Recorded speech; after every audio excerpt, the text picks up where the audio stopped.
Na kama nilivyokuinform muda mchache uliopita kwamba tukirejea tutakuwa na mgeni hapa ndani. Of course ni mwimbaji wa nyimbo za Injili na utafahamu mengi kutoka kwake, kwa sababu tuko hapa kwa ajili ya kuweza kupiga naye stories, kuweza kufahamu career yake ya uimbaji, lakini pia na issue mingi kuhusiana na yeye. Bwana Yesu asifiwe. Amina. Bwana Yesu asifiwe bro. Amina. Habari ya kwako? Cha kwangu ni nzuri. Ndio. Habari za hapa studio? Hapa ni kwema kabisa, tunamshukuru Mungu. Ndio. Mimi na wasikilizaji tunatamani tufahamu tuko na nani? Kwa majina yangu mimi naitwa kijana wa imani Jehova. Nimeokoka na mpenda Yesu na namtumikia Mungu kupitia huduma ya uinjilisti pamoja na uimbaji wa nyimbo za Injili. Uinjilisti kwa maana ya kuhubiri? Ya kuhubiri. Okay. Tuanzie hapo kwenye jina. Sawa. Kijana wa imani Jehova. Hilo ndo linasoma kwenye kile kitambulisho chetu cha NIDA? Hapana. Ili jina bana linasoma kwenye kitambulisho cha NIDA ni kiufupi ni kwamba jina nilopewa na wazazi ni Ernest John Hassani. Jina langu ni Ernest John. Okay. Yes. Jina la kijana wa imani lilitokana wakati naanza kuingia kwenye maombi ya kumuomba Mungu juu ya utumishi. Nikasikia sauti ikiniambia omba Mungu akubadilishie jina. Okay. Lakini sikuielewa. Mara ya kwanza, ya pili mpaka ya tatu nikaiweka kwenye maombi. Sasa nikawa ninaomba Mungu, natamani unipe jina litakalo nitambulisha kwenye utumishi wangu. Hivyo tu. Baada ya kuomba, ilikuwa ni maombi kama siku 21 hivi. Okay. Ndo nikafunuliwa, nikasikia sauti ikiniambia tangu sasa hautaitwa tena Ernest, bali utaitwa kijana wa imani Jehova. Sikuielewa pia. Unajua kuna vitu vinakuja kwenye maisha ya mwanadamu. Yaani unahisi ni kama ndoto, lakini ni uhalisia. Nikamfuata mchungaji, nikaongea naye, nikamuelezea. Akaniambia ulichosikia ndicho Mungu anachotaka ukifanyie kazi. Okay. Kwa sababu hili jina yeye ndo alikuambia uombe na umeomba amekujulisha. Akajaribu kunipa mifano kwenye Biblia, watu ambao Mungu aliwabadilishia majina kutoka kwenye majina yao ya kawaida mpaka majina ya utumishi. Baada ya hapo akaniambia hili ndo litakalo kuwa jina lako, litumie. Lakini ilikuwa inanipa changamoto, ukienda sehemu kwenye huduma ukilitaja watu wanacheka. Ikawa inanisumbua sana. Sasa nikaa najiuliza, mbona kama watu hawaelewi natamani wajue kwamba mimi ni kijana wa imani. Basi tukaenda vile, lakini kiukweli nashukuru Mungu kupitia uimbaji ndo linitambulisha. Okay. Na watu wakakubali kupitia uimbaji. Kwa sababu kuna namna fulani na Mungu alinipa nikiandaa ujumbe. Kuna namna fulani mwanzoni kuna kitu fulani nakiweka pale. Kimenibeba. Okay. Hiyo ndio sign iliyowafanya watu waamini kwamba huyu kweli ni kijana wa imani. Nani alikuinspire sana kwenye muziki? Kwenye muziki huwa nawafuatilia waimbaji wengi sana, lakini watu yule kinara. Kinara sana. Nampenda sana Pasco Cassian. Kwa nini Pasco Cassian? Sijajua ni kwa nini, lakini aina ya uimbaji huwa ni mtu ambaye anaimba kwa kumaanisha. Okay. Na ni kitu ambacho huwa ninapenda. Naweza nikajikuta nimekaa, kuna kaujumbe unakasikia kafupi, lakini unaweza ukajikuta wakati umetulia, yani kanaanza ndani. Unaanza kusikia yani kitu fulani hivi. Alafu wakati umetulia unajiona unaimba mahali kwa hisia sana. Kwa hiyo ni moja kati ya watu ambao nilikuwa nawafuatilia, kwa sababu kitu ambacho kinainuka ndani yangu kilikuwa kinaonyesha ni kitu ambacho ni kinahitaji utulivu. Aina ya uimbaji pia ni aina fulani hivi ambao unaweza ukawimba mtu akasikiliza akapokea kitu. Unajua kuna aina kadhaa za uimbaji. Kuna uimbaji ule wa kuwafanya watu washangilie. Kuna ule uimbaji wa kumshusha Roho Mtakatifu na kuna uimbaji ule wa tuseme kama mapigo ya singeli. Kwa hiyo aina ya uimbaji ambao Mungu amenipa kibali ni uimbaji wa kumshusha Roho Mtakatifu. Okay. Huwa kuna muda nikiimba unakuta kanisa limetulia.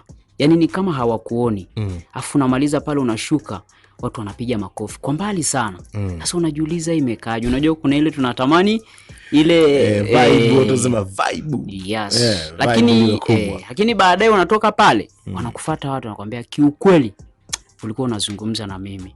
Ndio sasa najua kumbe walikuwa wananisikiliza. Ndio sasa kitu ambacho kinanifanya napenda sana kumfuatilia Pasco Cassian ni kwa sababu ya aina ya uimbaji wake. Okay. Yes. Na safari ya uimbaji imeanza lini? Na ni lini ulijigundua kwamba sasa hivi ninaweza kuimba, ninaweza kufanya muziki? Ni mwaka 2022. Nakumbuka mwezi wa 11. Na rasmi ujumbe au mwanzo wa utambulisho wa huduma yangu Bwana alinifunulia, nakumbuka tarehe ilikuwa ni tarehe 3 mwezi wa 11 mwaka 22. Ilikuwa ni siku ya Jumapili. Okay. Saa 7 mchana. Unaweza kutunza kumbukumbu hivyo wewe? Yaani ilikuwa ni kasafari. Nilikuwa kwenye maombi mazito sana. Sijui niseme yenye maumivu, sijui niseme yenye machungu.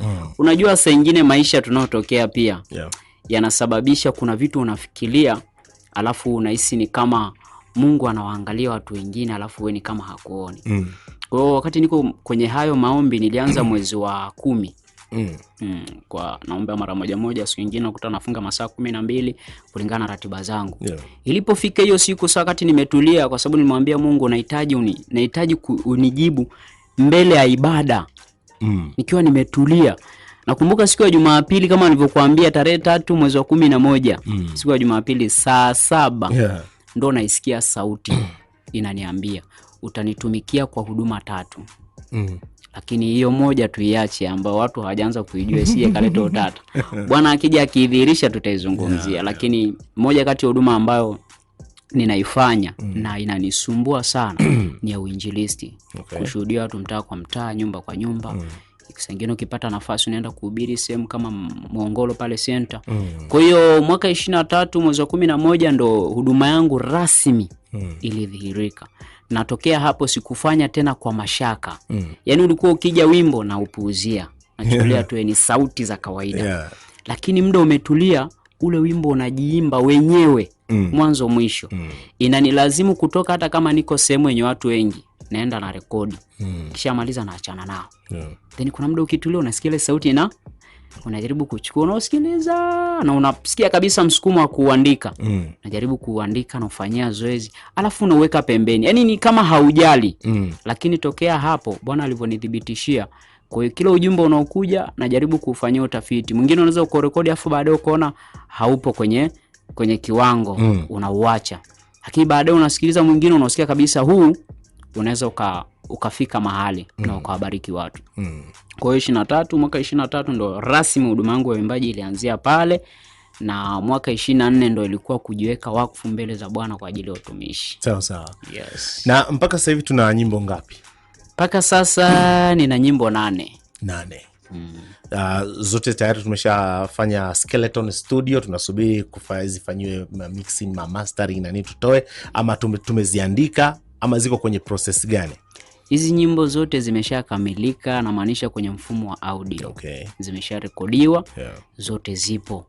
Kwa hiyo changamoto ni kwamba tu ilikuwa sikuwa na simu kubwa, ndo sababu ilinichelewesha kuziachia mtandaoni. Lakini pia baada ya kuona nimefanikiwa, ikabidi nianze hatua ya kwanza. Kwa nina nyimbo 8 ambazo sasa hivi ninazo na natumika nazo kwenye utumishi wangu. Mitandao ya kijamii ina push vipi kazi yako, huduma yako ya uimbaji na uinjilisti pia? Mitandao ya kijamii bwana ina nafasi kubwa sana kuliko hata tunavyofikiria. Kwa sababu ni muda mfupi nimeachia wimbo mmoja, lakini nimekuta watu kadhaa, wengi wananifahamu na wengine wanifahamu. Na mimi huwa nafuatilia. Unajua kuna vitu fulani ukianza kuvifanya, ukianza kuona matokeo, ni kama hauamini kwamba kumbe watu nao wanaweza wakafuatilia wanaweza wakafuatilia hiki. Kwa hiyo baada ya kugundua mtandao wa kijamii una nafasi kubwa sana, kwa sababu unaweza ukamfikia mtu ambaye hayuko ndani ya mkoa huu wala wilaya hii. Kwa hiyo kupitia hiyo nafasi ambayo amepata wimbo kupitia mtandao, ndo hapo sasa unakuta mtu naye anakutafuta, ndo mnaanza kufanya kazi. Kwa hiyo moja kati ya vitu ambavyo mtandao wa kijamii unasaidia ni pamoja na wimbo kwenda mbali zaidi. Mimi hili swali napendaga kuwauliza waimbaji wengi. Mtu ambaye anataka kufanya kolabo na wewe, anatakiwa azingatie vitu gani? Kuna vitu 3 vya muhimu, japo viko vingi. Jambo la kwanza, awe serious na anachokifanya. Hilo ni jambo la msingi. Lakini pia jambo la pili, kama ni yeye au mimi atakayeandaa wimbo mmoja hapo, kama atahitaji mimi niandae wimbo, basi tutashirikiana pale kwenye swala la kurekodi na vitu vingine kama hivyo, lakini pia akinipa nafasi ya kuandaa wimbo nitahitaji na yeye awepo, kwa sababu lazima kuna vitu avikariri na mimi nivikariri. Kwa hiyo niseme kitu kikubwa sana awe serious, lakini jambo lingine hakikishe anapenda sana kuomba. Awe muombaji. Hizo huduma zetu ukizipeleka kienyeji utakuwa unaimba wanaangaliwa na watu ni kama anasema kijana mbona kama anaigiza hapa, amalize tu ashuke. Ni kama kaburudani fulani. Lakini kuna namna ukijikita ukiwa na muda wako maalum wa kuzungumza na Mungu. Yaani hata kile unachokifanya kinakuwa na kibali. Sawa.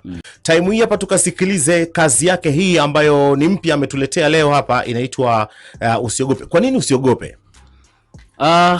Wakati ninaanza huduma nilikuwa sina ujasiri. Unaitwa kwenda kusimama mbele za watu. Yaani kuna muda nilikuwa ninaitwa na hofia, nasema hapana, leo si nitaimba. Kwa sababu ninahisi kibinadamu hawatanielewa. Lakini ni ujumbe ambao Mungu tayari ameshanipa. Lakini pia ukifuatilia kwenye huduma yetu hii ni ngumu sana watu kukuelewa. Changamoto za watumishi wengi ni mara chache sana unakuta mtumishi hususan ukiwa umezaliwa kwenye madhabahu hiyo kukuamini, kukupa nafasi. Kwa hiyo ile kanitengenezea hofu na kujiamini. Na huduma ya uimbaji nikana ichukulia kawaida. Lakini baada sasa ya kuanza kuona Mungu ananifunulia vitu mbalimbali, ananifundisha na najifunza kwa watu wengine, ndo nikagundua nikahitaji Mungu anisaidie. Ndio wakati nimetulia, huo wimbo niliupata ilikuwa siku ya Ijumaa kwenye ibada ya jioni. Nimetulia nilikuwa naombea vitu fulani, hofu ikawa imenifunika sana. Ndio nikasikia sauti kinaambia usiogope. Sasa usiogope, ikawa nimetulia, nisiogope. Nikiwa nyumbani wakati naendelea kutafakari, nikajaribu kuifanyia kitu kama nikaanza kuifuata kama zoezi hivi, usiogope. Nikajikuta ndani ya usiogope unapatikana ujumbe. Ambao kiukweli ulivyokwenda yaani mimi nilikuja kugundua ule ujumbe wenyewe umekuwa mzuri ni baada ya kurekodi. Yaani ulivyokamilika nikausikiliza. Nikasema basi nashukuru Mungu kwa hiki. Kwa maana yake usiogope, kikubwa ni kwamba watu waondoe hofu kwenye utumishi na kwenye kila jambo unalofanya. Ukimwogopa mwanadamu hautaweza kufanya jambo la kimungu. Sawa. Baada ya hii audio tutaendelea kuachilia audio zingine ama tutegemee video then audio zingine zitakuja? Natarajia kuachia audio nyingine. Alafu baada ya hapo sasa ndo nifanye process za video. Ila kwa sasa natarajia kuachia audio kadhaa, nipate audio kama 3-4 hivi. Then baada ya hapo sasa ndo nijipange kwa ajili ya video. Anasema hongera kijana wa imani, usiogope pia na wewe. Anaitwa Mnoma huyu. Sawa.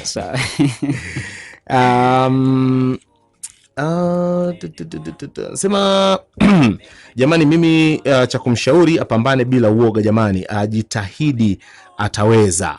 Amina. Anasema hongera kaka, unajua kuimba, una sauti nzuri by Baby D. Amina. Lakini pia amesema nimejikuta natoa machozi aisee, huyu mtoto atafika mbali.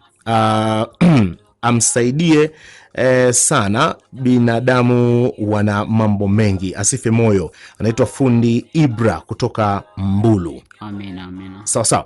Na nafikiri tupe mawasiliano kabla hatujaenda mbali sana. Mawasiliano yako kama mtu anataka kuwasiliana na wewe. Tito hapa umesikia hapa ameomba mawasiliano yako. Sawa. Lakini pia najua kuna wachungaji sasa hivi wanakusikiliza, maybe wanataka wakualike kwenye mikutano, semina, makongamano na nini. Mawasiliano. Mawasiliano kwa namba ya simu ni namba ninayotumia ni 0655 98 25 73. Nairudia 0655 98 25 73. Hiyo ndo namba yangu ambayo naitumia na inapatikana masaa 24. Sawa. Huyo amesema dogo anajua. Sawa. Anasema wimbo mzuri sana, hakika unabariki. Mungu akutie nguvu, akupe kibali cha kufikia malengo yako. Amen. Anaitwa Maria. Lakini pia anasema barikiwa sana mtumishi wa Bwana, wimbo mzuri, pia una ujumbe wa kumsogeza mtu mbele. Hakika Mungu atazidi kukuinua zaidi na zaidi. Anaitwa Elibariki John kutokea Mbulu, Tanzania. Lakini pia anasema kijana wa imani, vipi kama mtu anataka kufanya kolabo inakuaje upande wako? Mnoma hujasikiliza tu, ila nimeshamtwanga hilo swali na amejibu. Anyway, kwa ajili yake. Kiufupi Mtu akitaka kufanya collab na mimi, jambo la kwanza awe serious. Na kisha awe serious kwenye kila ambacho anataka kukifanya. Then baada hapo kinachofuata sasa ni mawasiliano, aniambie yeye nampata wapi, wewe anakuja nilipo, tuandae kazi au kama ameshaiandaa, inategemea ni yeye ndo anaandaa wimbo anishirikishe au tunaandaa kwa pamoja. Ni yeye mwenyewe, lakini kitu kikubwa awe serious na anachokifanya, kwa sababu tunafanya huduma kwa ajili ya kuhakikisha tunatimiza kusudi la Mungu. Kila mmoja ana nafasi yake. Lakini mimi ni mmoja kati ya huduma ambazo Bwana amezipa kipaumbele kwangu ni uimbaji. Na ndo utakao nitambulisha. Sawa. Mnoma bila shaka umemuelewa. Anasema Bwana Yesu asifiwe. Huyo kaka kijana wa imani namuelewa sana, na Mungu aendelee kumuinua zaidi. Namjua vema, huwa anakuja kanisani kwetu Mongolo kututembelea, by Noelina. Barikiwa sana Noelina. Anasema kaka imani, Mungu akubariki, pia sauti yako ina upako wa Roho Mtakatifu. Anasema anaitwa Luteni Nyamasiriri kutoka Nyasubikati. Mimi namuombea huyo kijana kwa Mwenyezi Mungu afungue njia aendelee. Amen. Anasema tunataka na nyimbo zingine tena, maana tumevutiwa jamani. Anaitwa Benjamin. Sawa. Sawa. Sasa hivi tumeona watu wana mfumo wa kurelease nyimbo kwa mfumo wa EP. Lakini pia wanafanya kama ulivyoachia, unatoa mmoja unaachia kwenye digital platforms huko kwenye YouTube na mitandao mingine. Na ni kama ule mfumo wa kuzindua album, ni kama unaenda unafifia. Tutegemee kwamba utakuja kutuzindulia album siku moja, ama utaendelea kuachilia kupitia digital platforms? Nina plani mbili. Plani ya kwanza, natamani sana kuachia album. Hiyo ndo lengo langu kubwa. Na jambo la pili ndo ile la kuachia kwenye mitandao. Kwa hiyo kwa sasa nitaachia kwenye mitandao nikiwa najipanga. Unajua uzinduzi unahitaji maandalizi, una gharama kubwa, mazingira, lakini watu ambao watakuja kuwa pamoja na wewe kwenye hilo. Na hicho ndo cha msingi. Kwa hiyo kitu ambacho nataka kufanya kwa sasa ni kuachia kwanza audio zangu kwenye mitandao ya kijamii. Alafu baadaye mambo yakishakaa vizuri sasa ndo nije niandae na niandae uzinduzi wa albamu yangu. Watu wengi sasa hivi wamekuwa wakifanya collab na waimbaji wale ambao tayari wanafahamika. Na wengi wamekuwa wakitumia hiyo ili watu wazifahamu zaidi kazi zao. Tutegemee kusikia collab moja ya kijana wa Imani Jehova na mwimbaji yeyote mkubwa Tanzania? Hiyo ni plani. Ipo na nishaanza kuwafuatilia watu kadhaa. Mawasiliano ni kama sio mazuri sana. Lakini niko kwenye maandalizi. Hii haimaanishi kwamba kufanya kazi na mwimbaji mkubwa ndo utatoka. Hiyo ni changamoto, watu wengi ni kama hawajajua. Kabisa. Huduma yako ndio inakupa kibali. Kama huduma yako ni nzuri, inaweza ikakupa kibali yeye akakutafuta. Lakini kama unafanya kawaida, unaweza pia ukamtafuta alafu akakupa ushauri. Wengi wanatumia hivyo. Kwamba mdogo wangu ukifanya 1 2 3 utafika mbali. Kwa maana ameona, nilimsikia Joel Lwaga alisema sana hiyo. Sawa. Kwa maana akiangalia viwango vyako na vyake, anaona ni kama nitamkalisha chini. Yaani kwa Kiswahili kingine ni kama ninamkanyaga. Kwa hiyo atakupa tu ushauri. Kwa kitu ambacho kwa sasa nakifanya ni kumuomba Mungu kwanza anisaidie kwenye swala la huduma ambayo na nyimbo ambazo naziandaa. Then sasa kumtafuta mtu, hiyo ni plani ambayo nimeiandaa pia. Nilijaribu kumdm nani huyu Blaza Pasco. Hakunijibu. Nikamdm Boni Mwaitege. Ni moja kati ya watu nawafuatilia, lakini pia na Martha Baraka. Hao ndo watu ambao kwa sasa najaribu kuwafuatilia, then milango ikishafunguka kwao nijue ni jinsi gani tunaweza kukutana. Na habari nzuri kwako, Boni Mwaitege anakuja Kahama. Anakuja Kahama. Atakuwepo hapo uwanja wa Magufuli kuanzia tarehe 28. Kwa hiyo ni opportunity kwako sasa. Ni nafasi ya pekee kukutana uso kwa uso. Anasema huyo kijana wa imani jinsi anavyojieleza wakati akiulizwa maswali, ameridhika wazi kuwa ana kitu cha imani ya Mungu ndani yake. Nampa hongera sana. Naitwa Charles Maige wa Mega Msalala. Kuna kitu chochote ambacho unatamani kuwaambia watu na sija kuuliza? Kitu ambacho natamani kuwaambia watu hususan ni jamii, lakini pia kwa wafanya huduma. Kitu ambacho kinatakiwa ni ukishatambua nafasi yako, jikubali. Ukishatambua nafasi yako ukijikubali, yani hata uende mahali watu wasipokukubali, ukiwa unajikubali, utafanya kazi bila wasiwasi. na naamini ndio sababu ya Mungu kunipa huu ujumbe, japo umekuwa wa mwisho kwenye nyimbo zangu zote. Na hata mimi nimetokea kuupenda kuliko, huwa nausikiliza mara kwa mara. Yeah.